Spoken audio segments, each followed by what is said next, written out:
Hi hello. അപ്പോൾ എല്ലാവരും സുഖമായിട്ടിരിക്കുന്നു വിചാരിക്കുന്നു കേട്ടോ.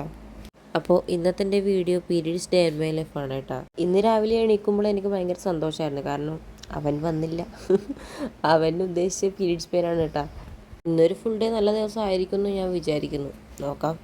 ഉച്ചക്കത്തേക്ക് ഉണ്ടാക്കുന്നതിൻ്റെ തയ്യാറെടുപ്പാണ് കേട്ടോ. ഇന്ന് കണ്ണനെയും കൊണ്ടൊന്ന് ഹോസ്പിറ്റലിൽ കൂടി പോകാനുണ്ട്. ഒരു 8 മണിയാകുമ്പോഴത്തേക്കും കണ്ണൻ എണീക്കും. അല്ലെങ്കിൽ പീരീഡ്സ് ടൈമിൽ എനിക്ക് അവൻ എടുക്കാൻ പറ്റില്ല. ഇന്ന് വലിയ കുഴപ്പമില്ലാത്തതുകൊണ്ട് എനിക്ക് എടുക്കാൻ പറ്റി. പല്ല് തേക്കുമ്പോൾ മടിയൊന്നും വലിയ കാണിക്കാറില്ല. അങ്ങനെ പല്ലും തേച്ചിട്ട് അവന് ചായ കൊടുത്തിട്ട് ബാക്കി എൻ്റെ പണി നോക്കലാണ്. ഏട്ടന് സ്കൂളിൽ കുട്ടികൾ എടുക്കാനുള്ളതുകൊണ്ട് ഒരു 8:30 മണിയാകുമ്പോഴത്തേക്കും ഏട്ടൻ ചായയും കുടിച്ചിട്ട് പോകും. കണ്ണനെ ഒരു വട്ടം ഹോസ്പിറ്റലിൽ കാണിച്ചതാണ്. പിന്നെ ശ്വാസം മുട്ടായതുകൊണ്ട് നെബുലൈസ് ചെയ്യാണ്ട് മാറില്ല. വീട്ടിലങ്ങനെ ഇവിടെ ആർക്കും മീൻ നിർബന്ധമായിട്ടൊന്നുമില്ല. ഒരു പൂതി തോന്നുമ്പോൾ വാങ്ങുമെന്നല്ലാണ്ട്. പിന്നെ മീൻ വാങ്ങിയിട്ടുണ്ടായിരുന്നു. പണി പാളി തുടങ്ങിയോ എന്നൊരു സംശയം. ചെറുതായിട്ടൊന്ന് ബാറ്ററി ലോ ആയി തുടങ്ങിയിട്ടുണ്ട്. വേദനയെല്ലാം അവിടെ എവിടെയൊക്കെ ആയിട്ട് വരുന്നുമുണ്ട്.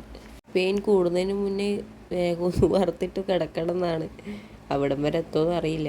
അണ്ണന് നേരത്തെ ഞാൻ ചോറ് കൊടുത്തതാണ്. പിന്നെ അവന് ഉറക്കം വരുന്നു പറഞ്ഞിട്ട് ഒച്ചയാക്കാൻ വേണ്ടി തുടങ്ങി. പിന്നെ അങ്ങോട്ട് എനിക്ക് ഭയങ്കര പെയിനായിരുന്നു കേട്ടോ. പിന്നെ ഞാൻ ഫുഡ് കഴിക്കാൻ നിന്നില്ല.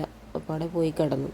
പെയിൻ കൂടുന്ന സമയത്ത് ജീരക കഷായവും അങ്ങനെ ഇഞ്ചി നീരും അങ്ങനെ കുടിക്കാറുണ്ട്. അപ്പം എനിക്ക് അതൊന്നും ഇഷ്ടമല്ല. ഞാനങ്ങനെ മുമ്പ് ഇപ്പായാലും ഞാൻ യൂസ് ചെയ്യില്ല. വേദന സഹിക്കലല്ലേ. അപ്പോൾ വീഡിയോ ഇഷ്ടപ്പെട്ടാൽ ലൈക്ക് ചെയ്യുക, ഷെയർ ചെയ്യുക, കമൻറ്റ് ചെയ്യുക. ചാനലൊന്ന് സബ്സ്ക്രൈബ് ചെയ്ത് സപ്പോർട്ട് ചെയ്യണം. നെക്സ്റ്റ് വീഡിയോ ആയിട്ട് കാണാം. ടാറ്റ.